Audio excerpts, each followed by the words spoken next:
Hello and welcome back to my channel. I'm Caroline Langford. I am the maker and designer behind all things the Happy Home Collective. And about a year ago, I thought that I would be fully diving into my YouTube channel, putting a lot of new videos on it in 2025, and I failed. I did not do that at all, and that's okay. It was what the year had for me. And so that's what this video is going to be about today. What was going on in 2025, what that looked like, why I disappeared from long form content, and what I'm hoping to bring to my channel in 2026. If you're just coming across this video, again, my name is Caroline. I'm a floral fiber artist. I make a lot of different things that usually look like flowers and are made out of different types of yarn. I knit, crochet, embroider, weave, macrame, felt, mix it all together, and that is what I do. So I sell my finished work in my Etsy store, the Happy Home Collect on Etsy, and I have a variety of online tutorials from crochet only, floral granny square projects to a mixture of crochet and embroidery in my embroidered floral granny squares course. Going into 2025, I had a lot of goals and aspirations for that year that involved creating new tutorials, my YouTube channel, probably a variety of other things. But my goals did not match my reality, and I quickly figured that out. I should have said this first. I am a stay-at-home mom. I have 3 kids currently. They are 10, 8, and almost 4. I homeschool my older 2 3 days a week. They go to school 2 days a week, and my little guy is with me all the time. So he doesn't go to preschool. I don't have a nanny or a babysitter.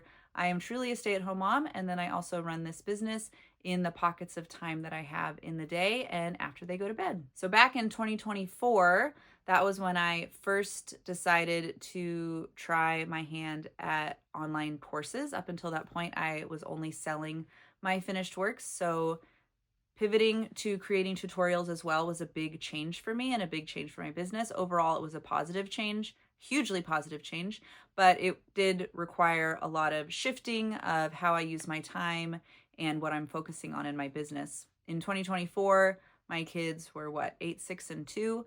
So my 2-year-old was taking consistent 2-hour naps every single day. And my 8 and 6-year-old, we were finishing up their homeschool or they were at school. They spent most of the rest of the day playing together.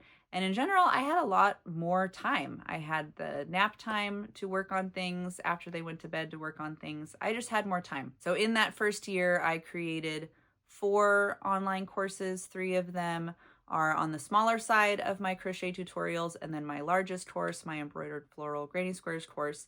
That was a lot for me to accomplish in 1 year. So going into 2025, I was like, I know how to do this now. Of course I can do even more.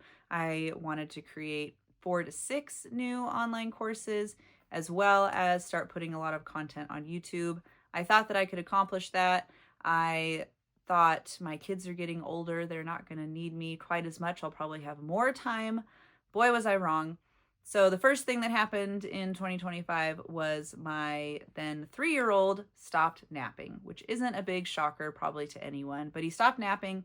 That is a big transition when you go from having a consistent napper to a toddler who is awake all of the time.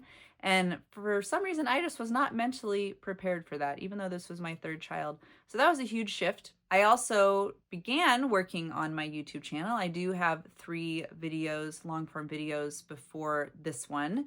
And I had fully underestimated how much time and effort goes into filming for YouTube, planning, editing, publishing, just being on a different platform entirely.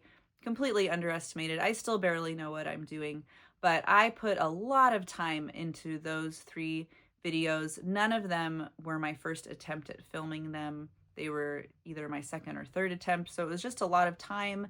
I was frustrated because I was really trying to do too many things at once. And if you don't know this about YouTube, obviously you get monetized on YouTube eventually and you can make money. I, at this point, am not monetized.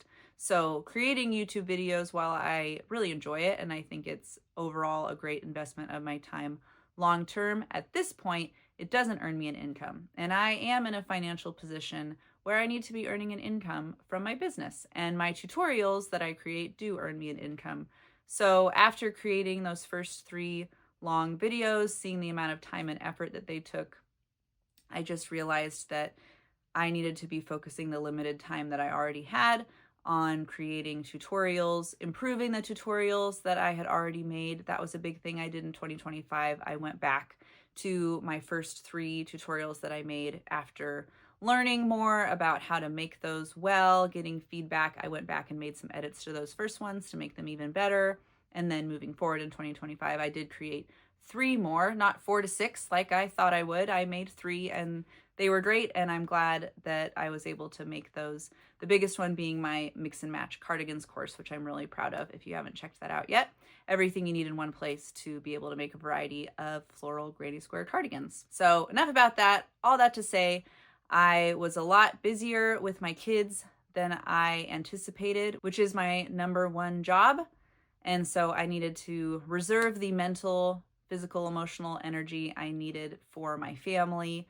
And I just had to kind of bring my goals down a few notches for 2025. The next part of 2025 that was basically what my whole year ended up being about is having to do with loss and cancer. So if that is not something that you want to hear about, you can skip ahead to this timestamp and just skip this story. I totally understand. We live in close proximity with my in-laws. We are used to seeing and spending time with them multiple times a week. My kids are extremely close with them. They're a big part of our lives. And in May of last year, my mother-in-law was diagnosed with stage 4 ovarian cancer. This was totally unexpected, out of the blue, just the worst news ever. And that was what the rest of the year pretty much was about for us. There's so much I could say about the whole experience, and I don't think I need to get into every detail. In general, I'm a very open book about the struggles of life. I think it's important to talk about them, to feel less alone, and to be able to connect with others who have gone through similar experiences. So I'm not really trying to hide anything, but I know that you probably don't want to hear or need to hear every detail, and I understand that. So from my perspective, I'll just share that this was the first time I have ever had someone this close to me go through cancer.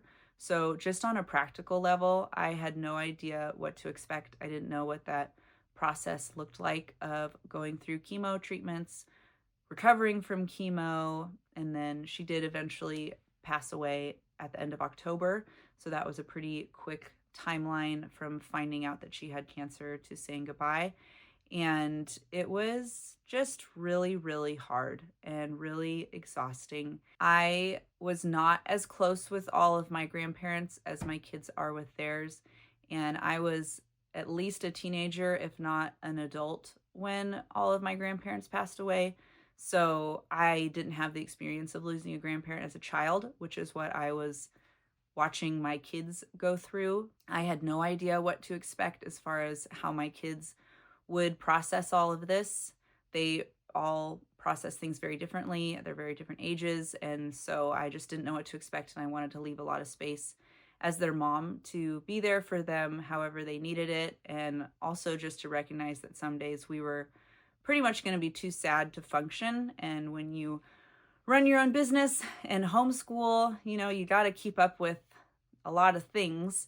And to be doing that while also going through that grief was a lot. And so I really just had to kind of slow down on pretty much everything else and say no to a lot of extra things in life and just be present and available to my family and to my in-laws. I also wanted to make sure that I gave my husband a lot of space to be there for them, be with them.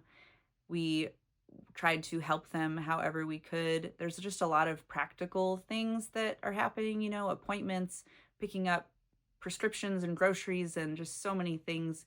And it was a lot to be doing all of those practical things while also everything just being so sad and hard. The main thing I can say about how I felt going through that grief and that process was that we were just tired.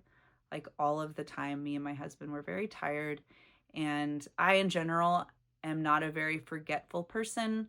I remember things. I'm pretty organized. I can handle a lot of things and stay on top of it. And I just found myself being forgetful about things that I'm not normally forgetful about, and not being able to keep up with texting people back and calling people back. So I just wasn't myself. None of us were. And that was how 2025 was for us. It was a hard year.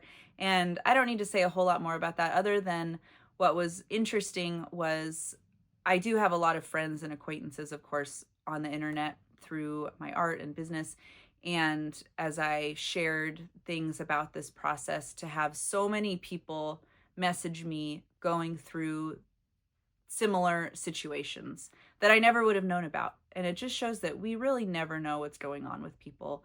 We're all going through hard stuff probably from time to time, and we just never know. And so that's why it's so important to be kind offline and online, because you just never know. I'm really thankful for the amount of support and kindness I received from my various followers and customers across all the channels and friends. Everyone was so kind, and I just really appreciate that. So I can be done with that story now, but that in general was what most of 2025 was for me and my family. It was very hard, and I found a lot of comfort in my art during that year, creating cozy things like blankets and sweaters. It really was a comfort to me, more than I think it's ever been before. And I hope that that's something that I can encourage and convey through my patterns and my content, that creating is just so important. Creativity, making time for it. It was something that was really helpful for me to not just keep my hands busy and my mind busy, but also to have a beautiful thing at the end of it. I made a blanket that was during this time in a remembrance of my mother-in-law, and I'm really thankful to have it now. And that's crochet is really a gift to me. All right, if you're jumping in now at this timestamp, I'm done with that part of my story. Thanks for following along. So moving on to 2026, I am now over the hump of adjusting to having no more nappers in my house. My 3-year-old is now almost 4, and he is so much fun.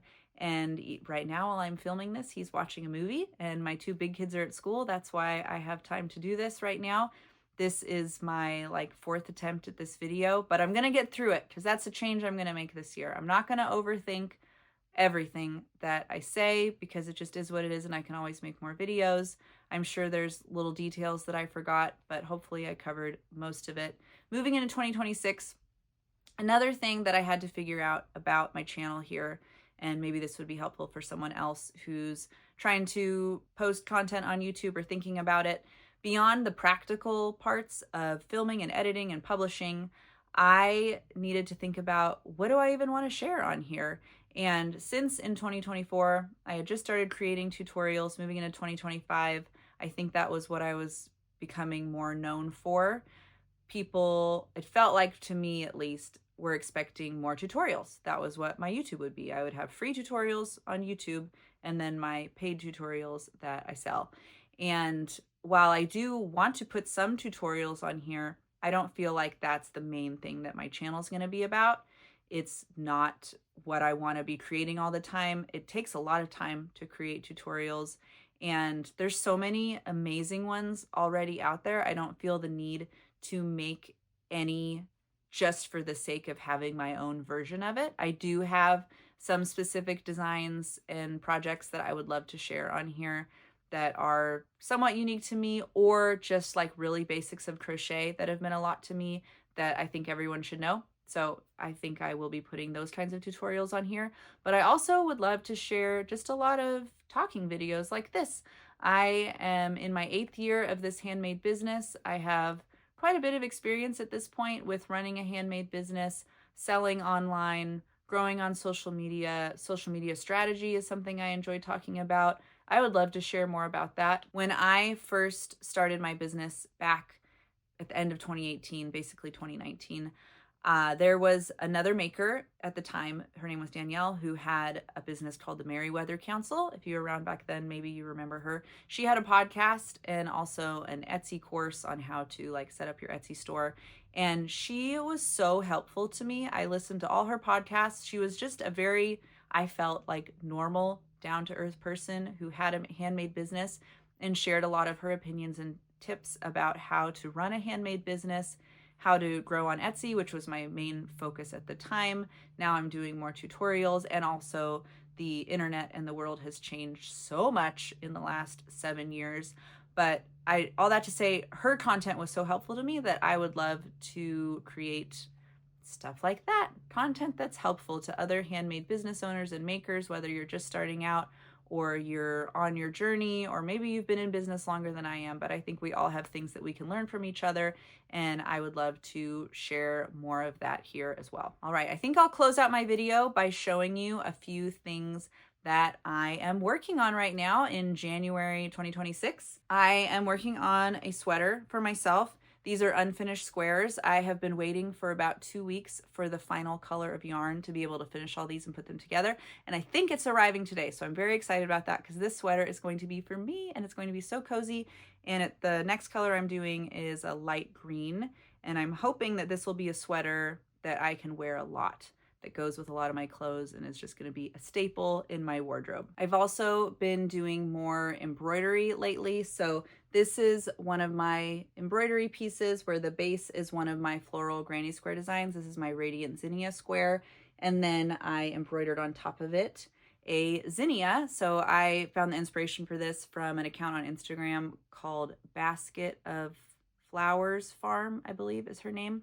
If you go to my Instagram, I've tagged her in a bunch of my posts about this piece. She has gorgeous zinnias. I love following flower accounts for inspiration. So I have been doing more embroidery lately. I'm hoping to do a shop update to my Etsy store sometime in February, maybe March. I'm accepting about myself that I move slower than I hope. So I say February, it could be March. But I am hoping to add a good number of pieces to my shop because my inventory is very low right now. So it's been fun to work on that again. Last year, I made barely any pieces for my shop. That was not a big part of what I did last year, and so I'm hoping to do more of that this year. All right, I think that's everything I wanted to say in this first video of 2026. Thank you for watching. I am not going to overthink that I forgot to say various things, and I would love to hear in the comments how your year's going so far. If you follow me over on other social media platforms and have thoughts about certain topics or things, like I said, that you would want to see from me on here, I'd love to hear that below as well. And I hope that you have a great rest of your week. Bye.